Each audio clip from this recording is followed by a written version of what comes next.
Yeah, I'll be right back. The 8th of May. This is Rabbi Levitt, Daniel. Okay, so Mayor and I read a very interesting pasuk in Deniel. It was pasuk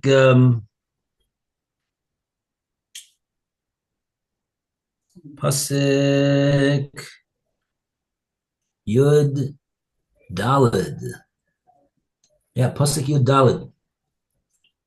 V'iti mahem rabim yamdu al melech hanegev. There's going to be many people will go up against the king of the Negev, and then it says something very interesting. Ubnei pritze amcha yinasu lahamid chazon, and there will be people who are poretz geder, tearing down of the fences. Amcha, from your people, meaning from the people of Daniel. Yinasu lahamid chazon, and they will raise themselves up and establish themselves and create a vision. V'nikshalu, and they will have a great stumbling. And in the note over here, who is this talking about? Who is this talking about over here? So they bring over here from the Rambam in Hilchos Malachim on page 127, the note, a few lines down on the left-hand column, the Rambam saw this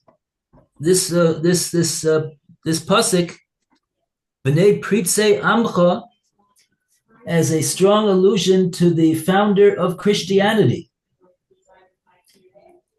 And he goes on here to talk about the Yeshua Notzri.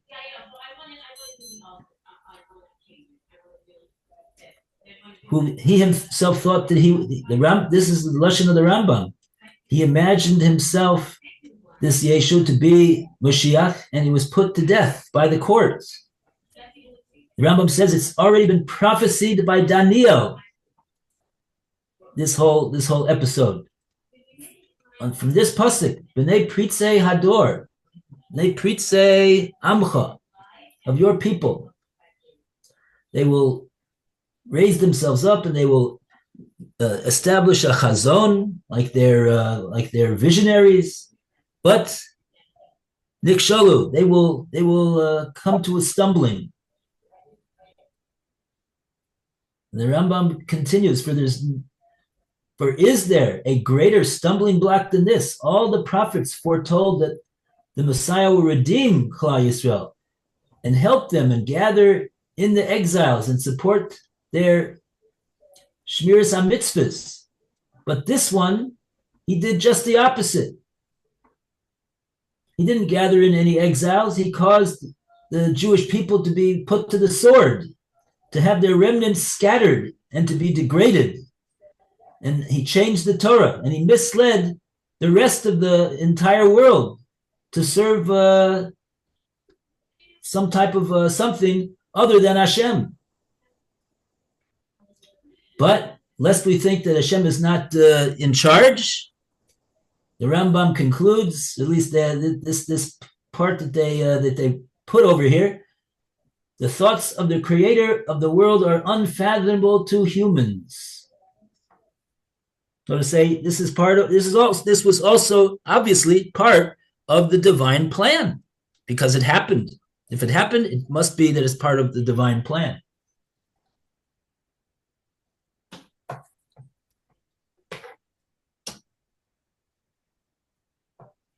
Oh, and then there's another point that's made that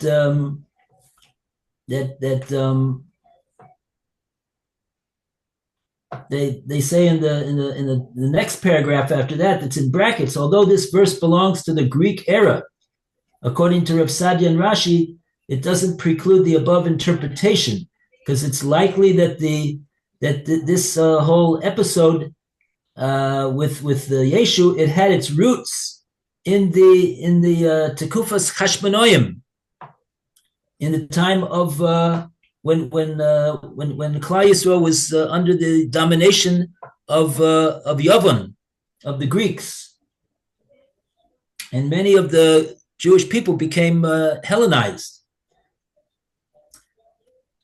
And then he brings other Mara Makomos. The Gemara talks about someone called Yeshua, who was a Talmud of one of the Zugos, Yeshua ben Prachia. And this was in the time of the Chashmonoim.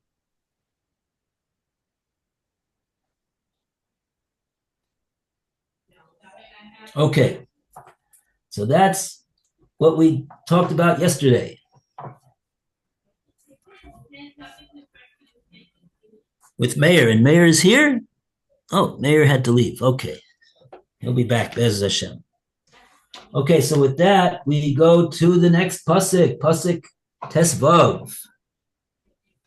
And we call upon Roy to do the reading. Yes. Oh, what's this for?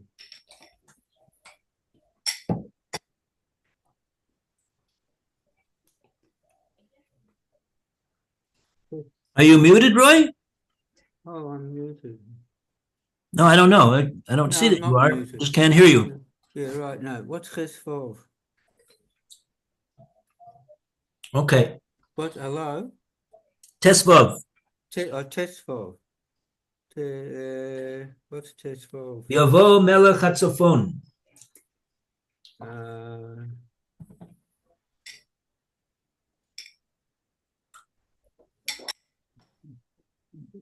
No.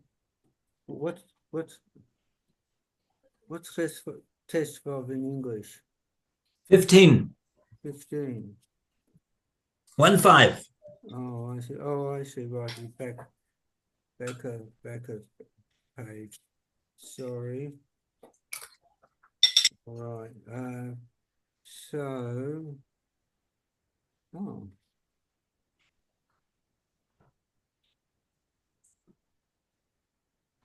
Fourteen, 13, 14.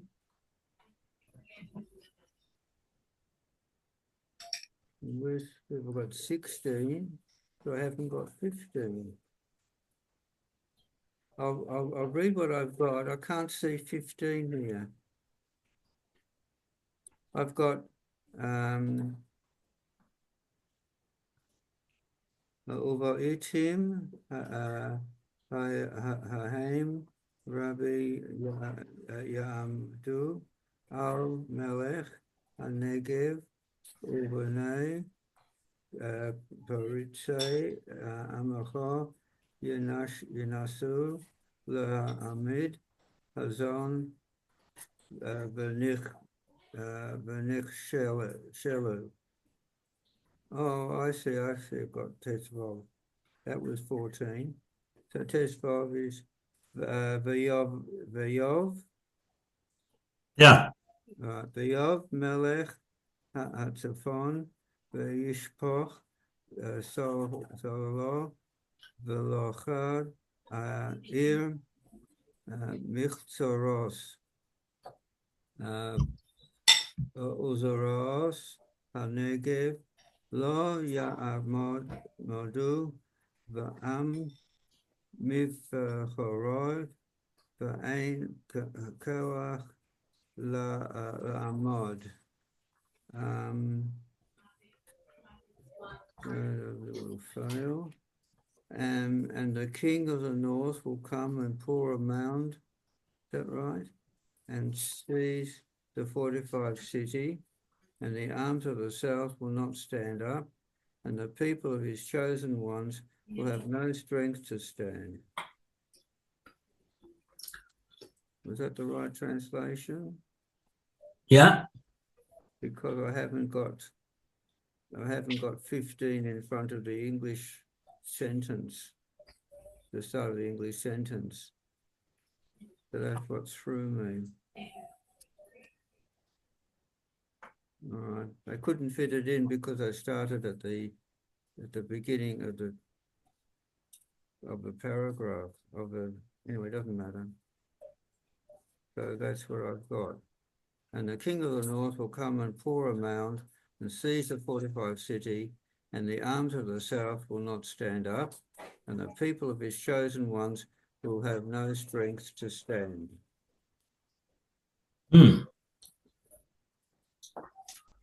Okay, the king of the north will come.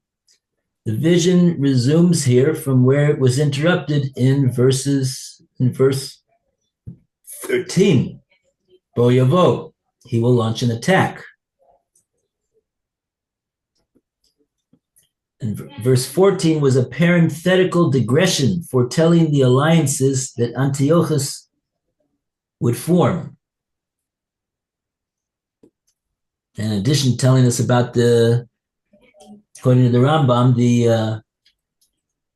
the roots of Christianity. So anyway, the Yishpoch Solala is a mound.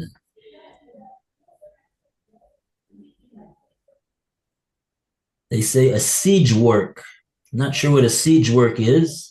I think it might mean that they built up the earth against the wall of the city so that they could climb to run their tanks. Oh, I see. Yeah, from the word siege. Yeah. That's how you. Oh, so that's what they did. Yishpoch Solala. This refers to Antiochus's almost uncontested sweep through southern Syria, which is Eretz Israel, where he was finally stopped through the stubborn resistance of Gaza. Wow. Historically, a difficult place to deal with. After a lengthy siege, Antiochus finally took the city, fulfilling the prophecy of Ulachad Ir Vivsaros, and conquer a fortified city. That's our pasuk. But in the meantime, the Egyptians had time to mobilize. So, Zros HaNegev lo yamodu. The arms of the south will not be able to hold out, referring to the military force of the south. So at one point, the tide shifted in favor of the Egyptians, who, again, they are the south, I believe, as opposed to Syria, which is the north. They hired somebody called Scopas, who was a Greek general, and they paid an exorbitant fee. And he would be the head of their army. And this Scopas proceeded to reconquer Eretz Israel. But at a certain battle, some place called Panian, he suffered a very decisive defeat, and his army was decimated, and then he ran away with the remaining 10,000 men, and then he was besieged on land and sea by Antiochus. Okay. So I don't know if he was worth all the money they paid him, but anyway. His chosen warriors, Egypt then sent an army to attempt to lift the siege of Sidon, but they too were defeated by Antiochus, who starved Scopas into surrender. Okay. Yeah. Okay, so basically more of the same. More of the same. That's basically what we're seeing over here.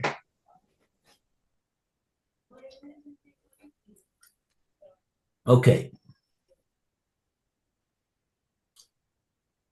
Pasuk Tezayin, verse 16. We go to Lu. Okay, let's see. Adoni, Kichol Tzid Kosecha, Yashav Na Apecha Vacha Masecha Me Ircha Yerushalayim Har Kodshecha Ki Vacha Ta'eni Where are you reading? Avonos Avosenu Yerushalayim Va'amacha Lecherpa V'chol Sivivosenu. O Lord. Where is this pasuk? Where are you reading? Am I in the wrong place? My book closed up. I'm in chapter 9. Am I in the wrong place? Very much. 11. I should be in 11. Yes. Sorry about that. 11:16. Okay, so 11:16.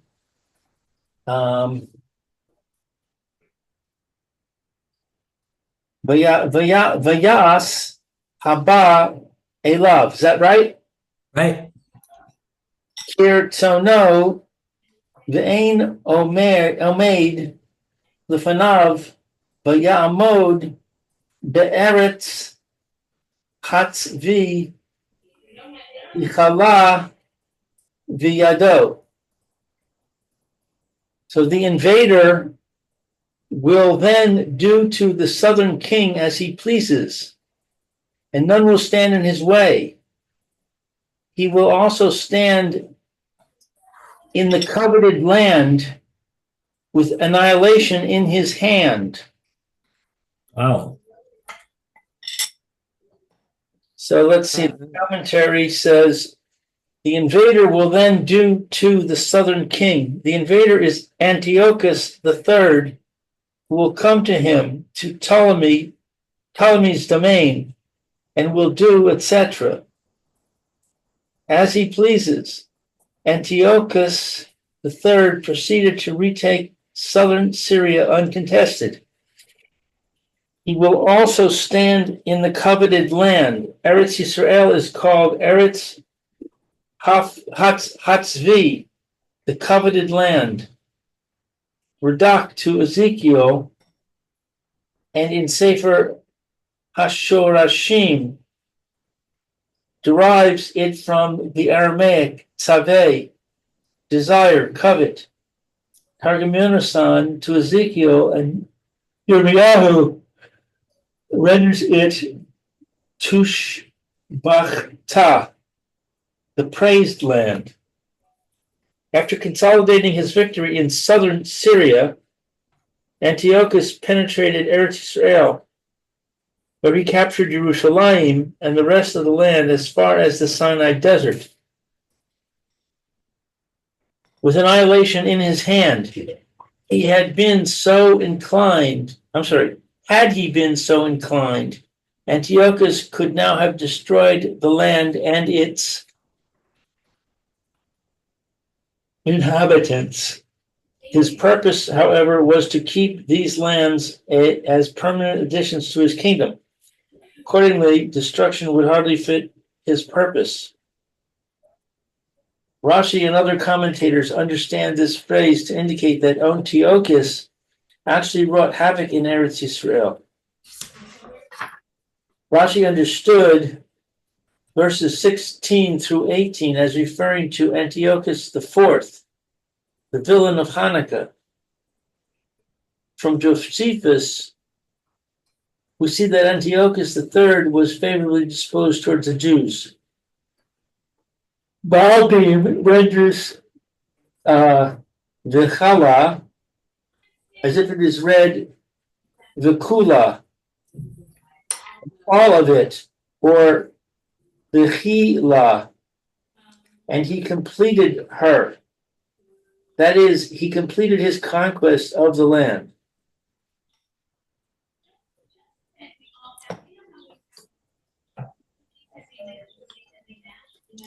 Hmm.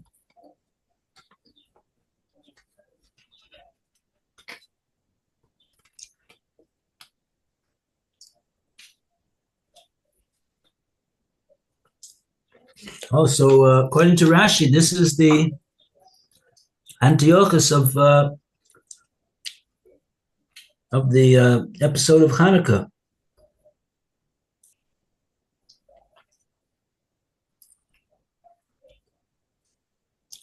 Yeah, like in the English books, they say he was the head of the Syrian Greek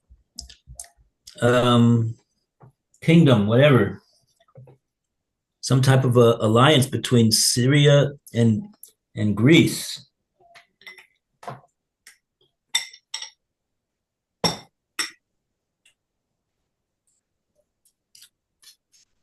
Okay.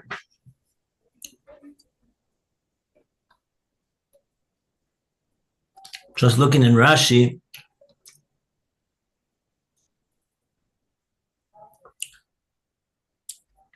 he doesn't mention anything about Hanukkah or Hashmonaim.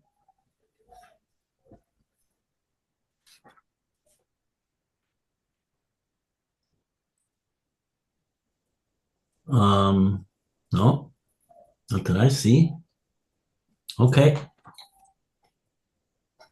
Or maybe it'll be in the next psukim. Okay. We read all the notes, so we can go ahead to Pasuk Yud Zayin.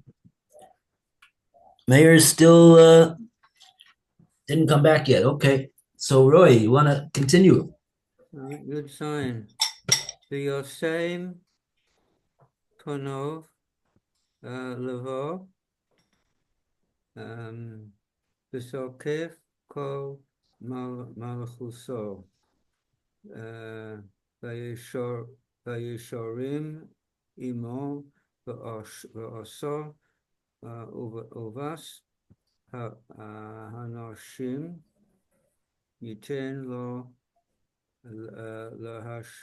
Lahashchiso V'lo Ta'amod V'lo Lo to come upon the strength of his entire kingdom, and the upright will be with him, and he will succeed.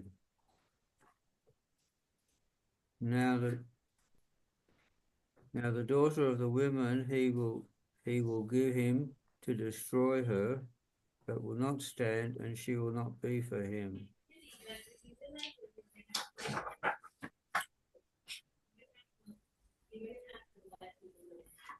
Okay, how that works in.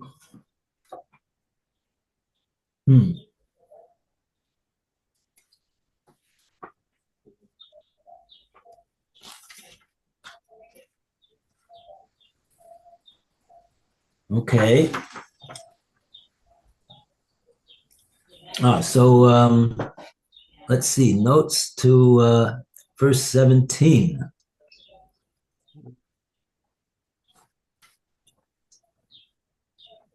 See, well, I've Yes. got here. Yeah, you have? He will set his face, that is, the king of the north, to come into the strength of the entire kingdom of the king of the south, is Rashi. And the upright will be with him, and Israel will be with the king of the south, and also with him, the king of the north, battle in those days, Rashi. And he will succeed. The Hebrew, v'yaseh, literally is he will do, says Rashi.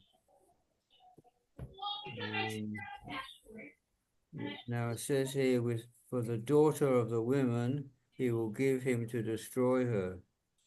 This is the nation of Israel, referred to in the Song of Songs 1:8 as the fairest of women. The king of the north will command the general of the army to destroy her. I say that he is Antiochus, the king of Greece, who issued decrees upon Israel, and he commanded his general, Philip, to kill whoever identified himself as a Jew, as it is written in the book of Josephon,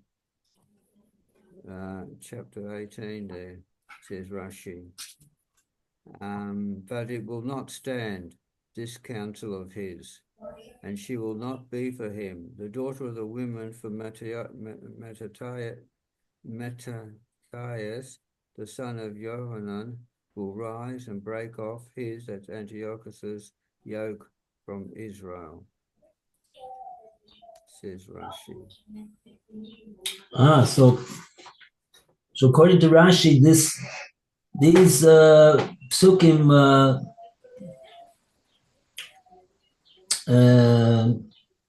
Tez Zayin to Yud Ches, verses 16 to 18,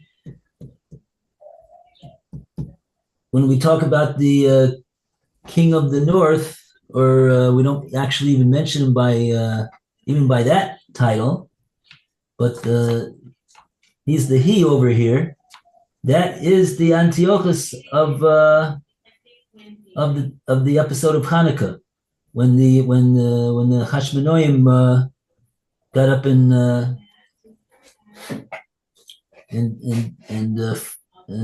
confronted that empire.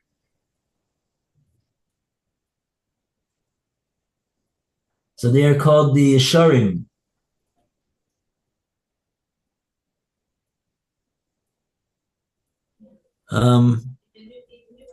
Yesharim Imo, Imelech HaNegev.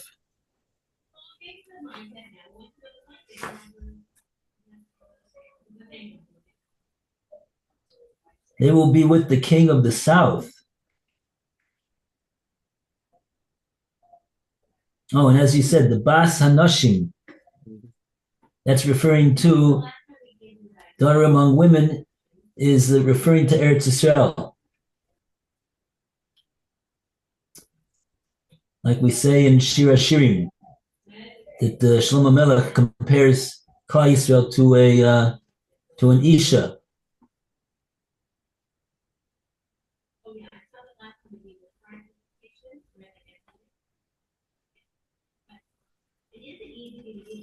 Antiochus will give over to his general this Bas Nashim, the Jewish nation.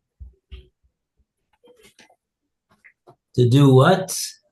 What does the pasuk say?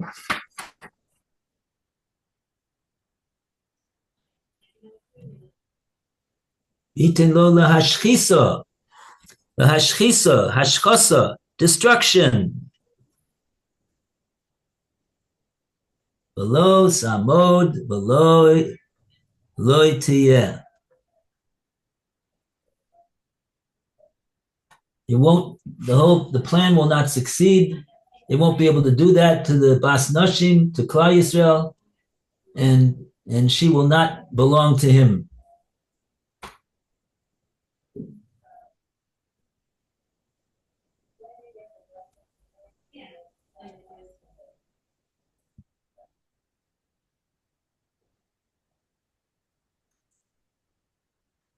Okay, so there's a lot of words over here. What are they describing over here? The Romans, I don't know what they have to do with over here, fearing Antiochus's growing power and suspicious of his intentions, intervened and took Mitzrayim under their protection. An emissary was sent from Rome to conduct negotiations with Antiochus on behalf of Ptolemy. Ptolemy is the Melech HaNegev, the king of the south. Antiochus, feeling the time was not ripe to risk a confrontation with Rome, they were very powerful. He responded with what he thought was a brilliant diplomatic maneuver. He concluded a peace with Mitzrayim, and he cemented this peace by joining the two royal houses in marriage. Cleopatra, who was Antiochus's daughter, would be given in marriage to Ptolemy.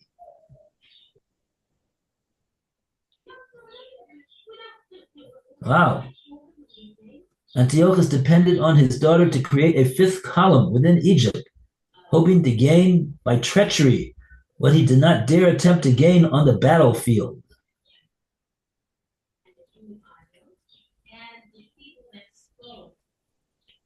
Wow.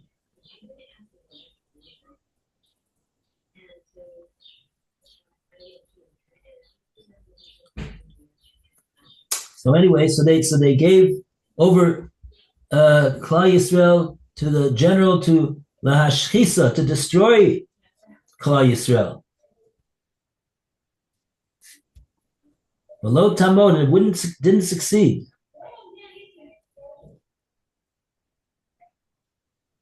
Below lo tiyeh. And Rashi renders that literally. It means, and she will not be his.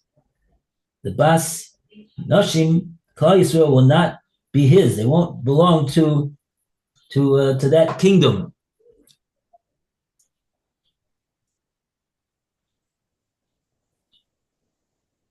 Rashi says over here,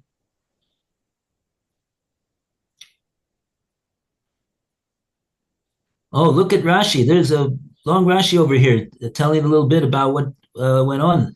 Bas Nashim yitain lo lahashchisa. The Bas Nashim, the daughter of women, literally, that we're saying refers to Klal Yisrael. Yitain lo lahashchisa. He will give to him to destroy. Zu Knesset Yisrael. This is the Jewish people. Hayofa banoshim. They are the most beautiful of all of the Nashim, meaning of all the nations. Yitzave melech hatzafon l'sar tzavo lahashchisam. The king of the north commanded his general to destroy them. V'omer ani shehu Antiochus harasha melech. V'omer ani, says Rashi, and I say, says Rashi, I say, Menech, that this Melech Hatzafon refers to none other than Antiochus Harasha Melech Yavon, King Antiochus, who is the king of Greece, Shegazar Gezeros Al Yisrael, who we all know very well. He was the one that made decrees against the Jewish people in the time of Hanukkah. Tziva lepolifo sar tzavo la rog es kol hakoresh shmo Yehudi. Wow. Did you ever hear that? What does it translate as? He commanded this Antiochus, this is Rashi, that he commanded, he's learning the psukim. He says this refers to the fact that this king Antiochus, he commanded his general to kill and murder anyone who has the name of a Jew. Anyone who identifies as a Jew. Kamo shekosuf b'sefer Yosifon, and this is already written in Sefer Yosifon, Josephus in English. And what will happen? Lo tamod. His plan will not come to fruition. V'lo lo tiyeh bas noshim she'amad matisyahu. This most beautiful daughter of all of the women will not be his. Says Rashi, She'amad Matisyahu ben Yochanan, Uparak Olo Me'al Yisrael, because Matisyahu ben Yochanan stood up and he threw off the yoke of this king from the Jewish people. All right. So that's what these psukim here are describing.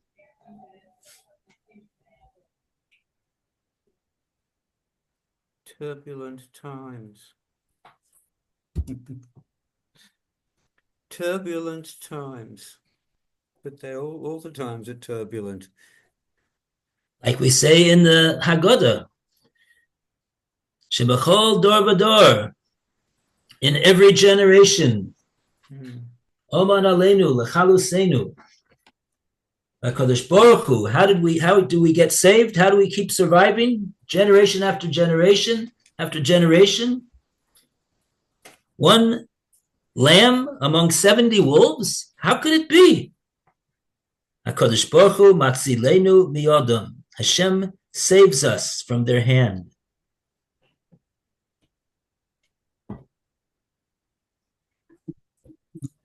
That is the Shomer Yisrael. Hashem is the Shomer Yisrael. He's the guardian of the Jewish people. Okay. See you in a little while with Okay, all the best. Oh, we're having a little break now. Okay, yeah, we'll be back. Okay.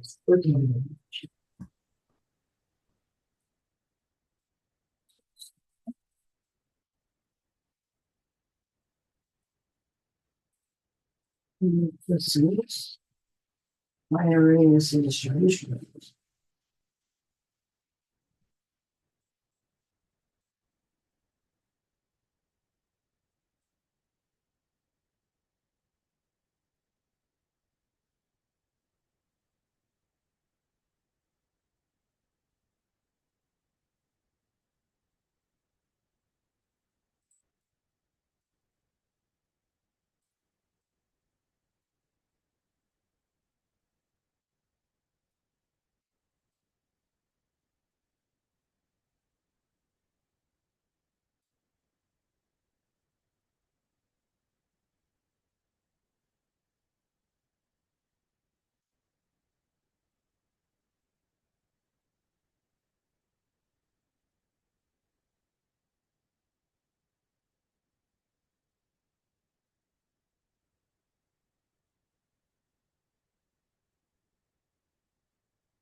I'm gonna go to the McCullough now.